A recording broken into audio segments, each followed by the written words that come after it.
हरे कृष्णा कृष्ण कृष्ण हरे हरे, हरे रामा राम राम हरे हरे। जय श्री कृष्णा।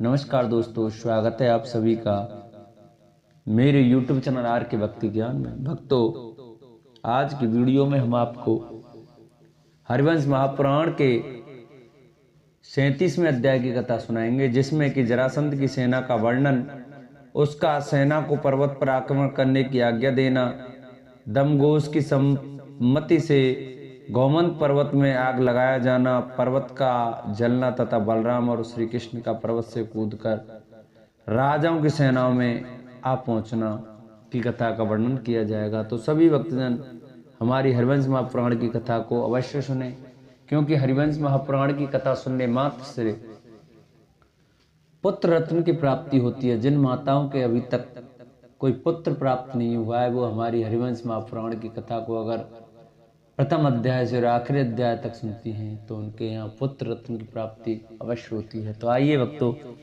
हम अपनी कथा को प्रारंभ करते हैं। उससे पहले जो भक्त हमारे चैनल पर नए आए हैं, जिन्होंने अभी तक हमारे चैनल को सब्सक्राइब नहीं किया है, वो हमारे चैनल को सब्सक्राइब करें।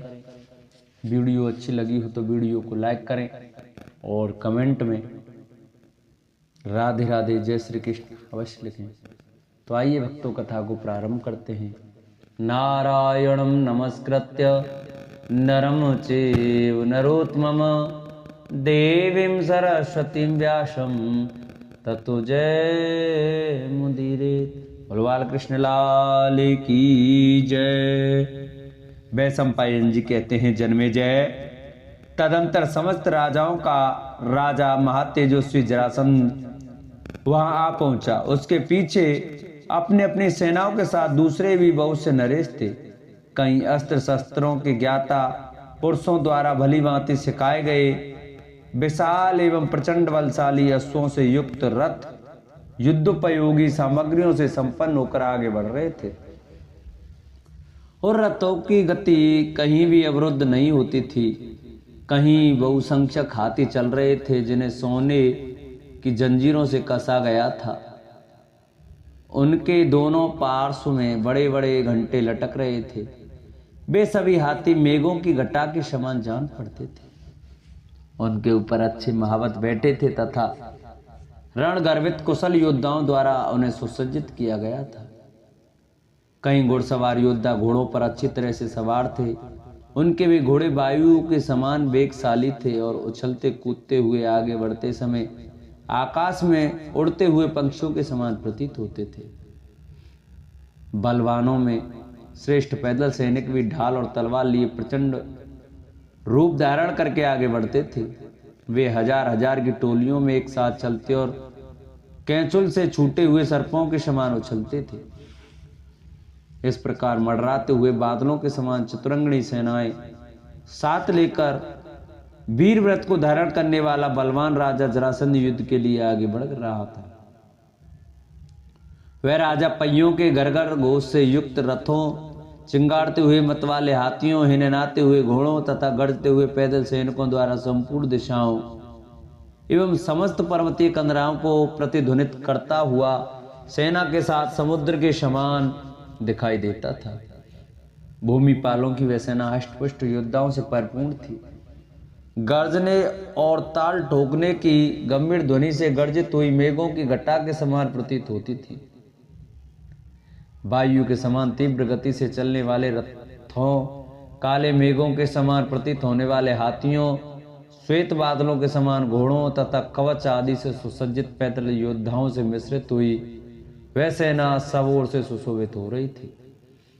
मत वाले हाथियों से व्याप्त हुई वह विशाल वाहिनी वर्षा ऋतु में समुद्र के भीतर लक्षित होने वाले मेघों के समूह की शोभा धारण करती थी। जरासंध आदि समस्त भूपाल अपनी सेना के साथ उस पर्वत को चारों ओर से घेरकर छावनी डालने की तैयारी करने लगे। वहां डेरा डाले हुए जरासंध के सैनिक शिविर की शोभा वैसी ही प्रतीत होती थी जैसा कि शुक्ल पक्ष की पूर्णिमा को अपनी उत्ताल तरंगों से भरपूर हुए महासागर का रूप देखने में आता है। तदंतर रात बीतने पर सब राजा उठे और मंगलचार से संपन्न हो युद्ध की लालसा से गोमंत पर्वत पर चढ़ने के लिए एकत्रित होने लगे। पर्वत के शिखरों पर एकत्रित हो वे सभी राजा बैठे और युद्ध के शुभ अवसर के लिए उत्सुक हो आपस में मंत्रणा करने लगे। सेना सहित इन नरेशों की तुमुल ध्वनि प्रलय काल में मर्यादा को तोड़कर बहने वाले समुद्रों की भयंकर गर्जना के समान सुनाई देती थी। उन राजाओं के छड़ीदार बूढ़े सिपाही चोगा और पगड़ी धारण किए तथा हाथ में बेंत लिए राजाज्ञा से यह कहते हुए विचरने लगे कि वे सब लोग मौन रहे, कोई एक शब्द भी न बोले। उस समय नीरव और निश्चल हुए उस सैन्य समूह का रूप उस शब्दहीन प्रशांत महासागर के समान प्रतीत होता था, जिसके मत्स्य और भुजंग जल के भीतर विलीन हो गए थे। वह सैन्य सागर मानो योग बल से जब सहसा नीरव तथा निश्चल हो गया, तब बृहस्पति के समान नीतिज्ञ जरासंध ने यह महत्वपूर्ण बात कही, राजाओं की सेना शीघ्र ही आक्रमण करें और सब ओर से सैनिक समूह इस पर्वत को घेर ले। पत्थरों के गोले बरसाने वाले यंत्र लगा दिए जाएं, खेपणिये गोफना या ढेलबांस तथा मुतगर सवाल लिए जाएं, फ्रास और तोमर भी ऊपर कर लिए जाएं। शत्रुओं के शस्त्र प्रहार को नष्ट करने में समर्थ सुदृढ़ और हल्के गोलों को ऊपर फेंकने के लिए हमारे शिल्पी शीघ्र तैयार करें। परस्पर प्रमत्त होकर युद्ध करने वाले सूरवीरों के लिए जैसा राजा दमघोष कहें, शीघ्र वैसा ही प्रबंध किया जाए। उस उत्तम पर्वत को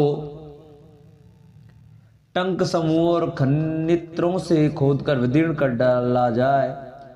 युद्ध की प्रणाली के जानकार नरेशों और उनके समीप ही यथास्थान खड़ा किया जाए। आज से मेरे सैनिक इस पर्वत पर घेरा डाल दें और इसे तब तक चालू रखें जब तक कि हम इन दोनों वसुदेव पुत्रों को मार न डालें।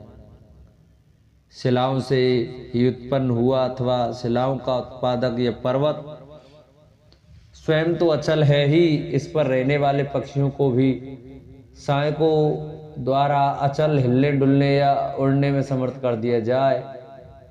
आकाश को भी बाण समूहों से इस तरह रूंध दिया जाए कि उसमें पक्षी भी उड़ ना सके। मेरी आज्ञा मानकर समस्त भूपाल पर्वतीय स्थानों में खड़े रहें और जहां जहां आकाश मिल जाए वहां से शीघ्र ही पर्वत पर चढ़ जाएं। मध्यराज शल्य, कलिंगराज श्रुतायु, चेकितान वाहिक, काश्मीर राज गोनर्द, करुषराज दंतवक्र, किन्नर राज द्रुम और पर्वतीय प्रदेश के योद्धा, ये सब लोग इस प्रकार इस पर्वत के पश्चिम भाग पर शीघ्र ही चढ़ाई कर दें। पूर्ववंशीय वेणुद्वारी, विदर्भ देशीय सोमक, भोजों के अधिपति रुक्मी, मालवा के राजा सूराक्ष, पांचाल देश के अधिपति राजा द्रुपद, अवंती के दोनों राजकुमार विंद और अनुविंद, पराक्रमी दंतवक्र, छागली पुरमित्र राजा विराट, कौशाम्बी नरेश मालव, सतधनवा विदुरथ, भूरिश्रवा त्रिगत बाण और पंचनद, ये दुर्ग युद्ध का वेग सहल सकने वाले नरेश शत्रुओं को कुचलते हुए इस पर्वत के उत्तर भाग पर चढ़ाई करें। इनका गौरव वज्र के तुल्य है।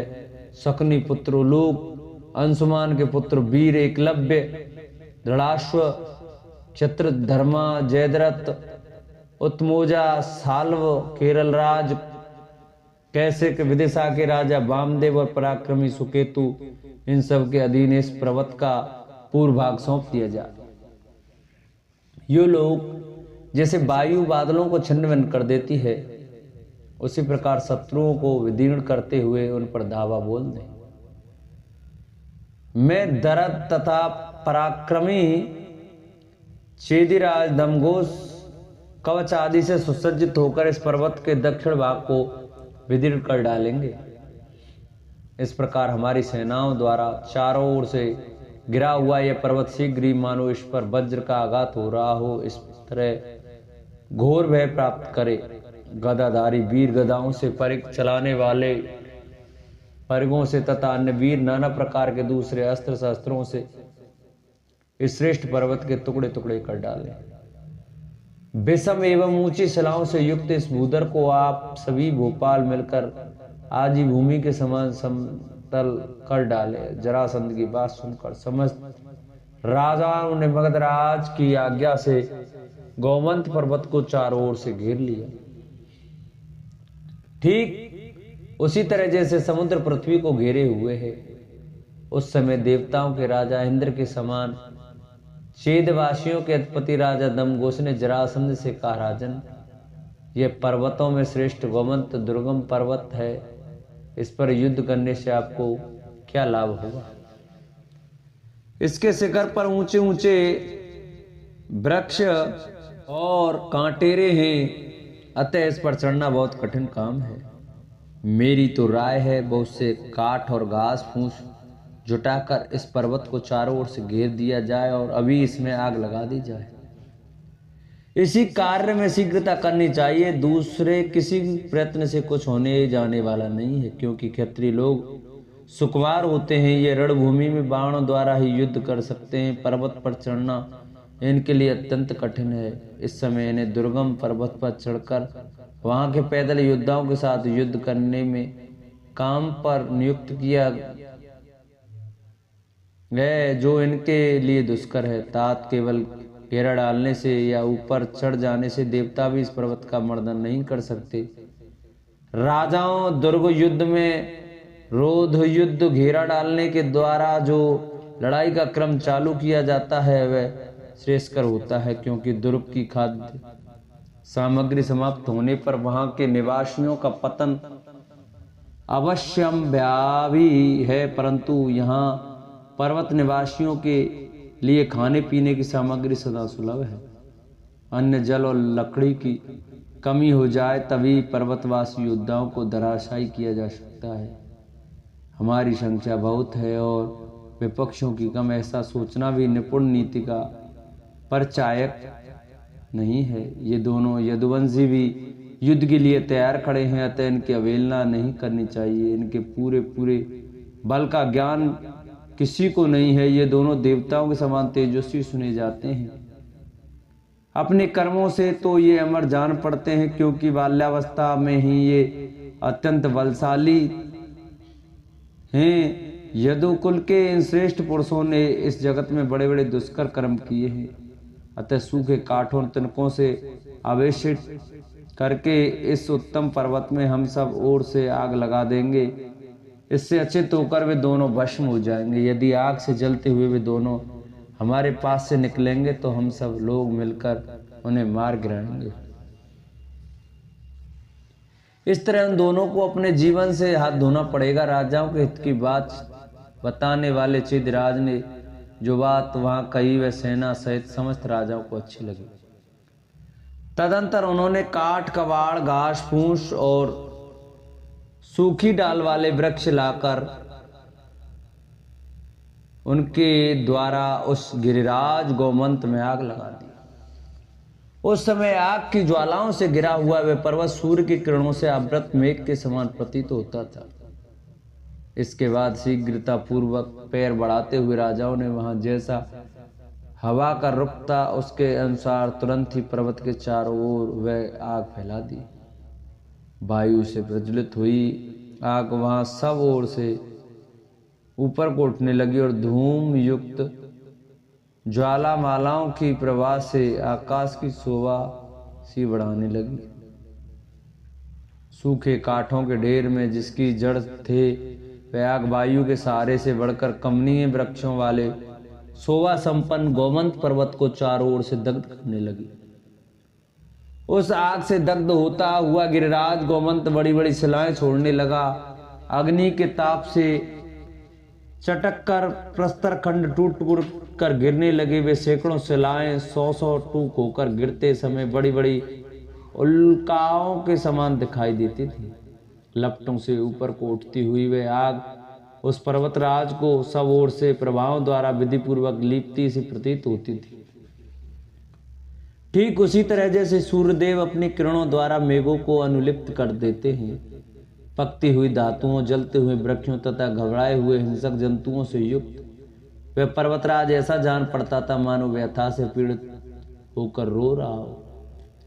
आग से दग्ध होकर तपा हुआ वह पर्वत सोने, चांदी तथा काले रंग की धातुओं के पिघले हुए रसों की धारा बहाने लगा।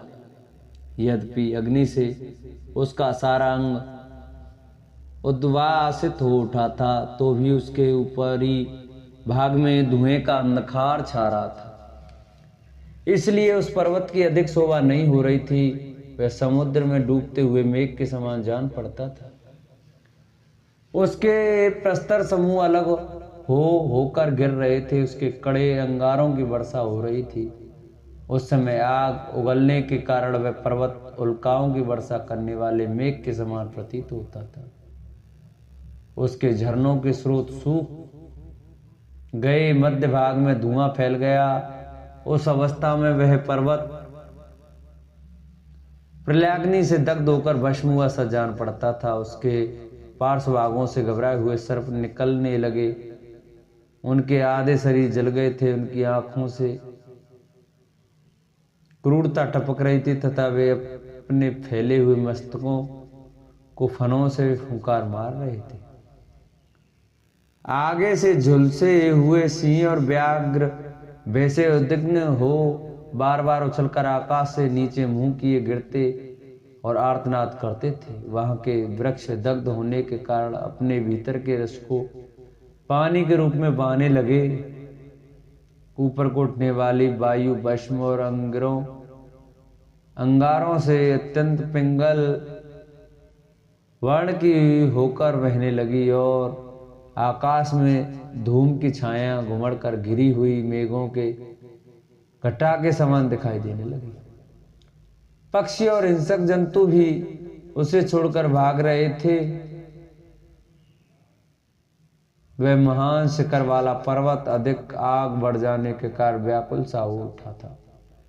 बड़ी बड़ी चंचल शिखाओं के ढेर से युक्त वह पर्वत आग से तपकर अपनी शिलाओं को इस प्रकार छोड़ रहा था मानो इंद्र के वज्र से विदीर्ण होकर बिखरा जा रहा हो।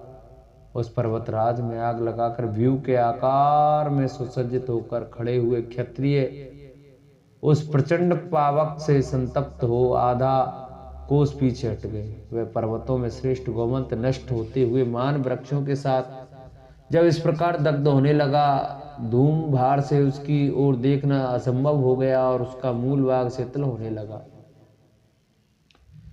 तब बलराम जी ने केसी और मधु नामक दैत्यों का सार करने वाले साक्षात विष्णु स्वरूप कमल ने श्री कृष्ण से रोष पूर्वक कहा, तात श्री कृष्ण, हम लोगों से बैर को हो जाने के कारण इस बलवान भूपतियों द्वारा छोटे और बड़े शिखरों और वृक्षों सहित यह पर्वत जलाया जा रहा है। श्री कृष्ण देखो, चारों ओर आग से तपे हुए धुएं से भरे इस जंगल को वृक्षों के निकट ये उत्तम हाथी करुण क्रंदन सा कर रहे हैं। तात हम यदि दोनों के लिए गोमंत जला दिया जाएगा तो यह संसार में हमारे लिए महान अपयश और कलंक की बात होगी। अतः योद्धाओं में श्रेष्ठ तथा युद्ध में पर्वत के समान अविचल रहने वाले श्री कृष्ण, इस गौमंत पर्वत से उन्नत होने के लिए हम लोग अपनी भुजाओं से ही इन क्षत्रियों को मार डालेंगे। तात ये सारे क्षत्रिय इस पर्वत को जलाकर कवच आदि से सुसज्जित हो रथ पर बैठकर यथास्थल युद्ध के लिए उत्सुक दिखाई देते हैं। ऐसा कहकर मेरु पर्वत के शिखर से नीचे उतरने वाले चंद्रमा के समान कांतिमान वनमालाधारी नवयुवक बलराम गौमंत पर्वत की चोटी से कूद पड़े। उस समय वे कादम्बरी सुधा या मधु के मद से कुछ मत्त से हो रहे थे। उनके शरीर पर नील वस्त्र शोभा पाता था, उनका मुख गौर वर्ण का था। वे शरतकाल के चंद्रमा की भांति उज्जवल प्रभा से वासित हो रहे थे। उनका उदर भाग वनमाला से अलंकृत था। उन्होंने एक कान में कमनीय कुंडल धारण कर रखा था। तथा उनके मस्तक पर मनोहर मुकुट शोभा दे रहा था। श्री कृष्ण के बड़े भाई बलराम नीचे मुंह किए राजाओं के बीच में कूद पड़े। बलराम जी के कूदने के पश्चात काले मेघ के समान श्याम कांतिमान और अमित पराक्रमी श्रीमान कृष्ण भी गोमंत शिखर से कूद पड़े। कूदते समय श्री हरि ने उस श्रेष्ठ पर्वत को अपने दोनों पैरों से दबाया। उनके बाद दबाव पड़ने पर वह पर्वत चारों ओर से जलमग्न हो गया। उसका एक एक पत्थर जल से ना उठा और मद की बूंदें टपकाने वाले हाथी के समान जल का स्रोत बहाने लगा। उस जल से वहां की सारी आग तत्काल बुझ गई, मानो प्रलय काल में मेघ समूह द्वारा बरसाई हुई बारी धाराओं से अंशुमाली सूर्य शांत हो गए हैं। उस समय पीताम्बरधारी घनश्याम विग्रह कमल नयन श्री कृष्ण सिंह के समान दहाड़ रहे थे।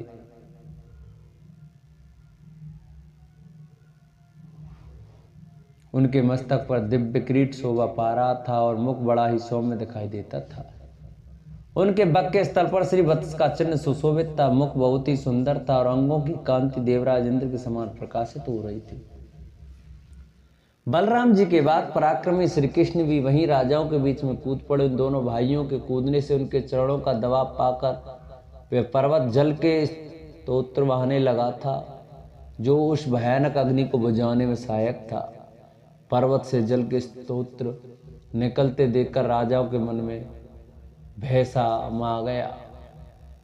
बोलो हरिवंश महापुराण की जय। इस प्रकार से हरिवंश महापुराण के अंतर्गत विष्णु पर्व में गोमंत पर्वत का दहा विषयक 37वां अध्याय पूरा हुआ। बोलो हरिवंश महापुराण की जय। बोलो बालकृष्ण लाल की जय। जिन भक्तों को हमारी हरिवंश महापुराण की कथा वीडियो अच्छी लगी हो वो हमारी वीडियो को ज़्यादा से ज़्यादा शेयर कर चैनल को सब्सक्राइब करें, वीडियो को लाइक करें और कमेंट में जय श्री राधे जय श्री श्याम अवश्य लिखें।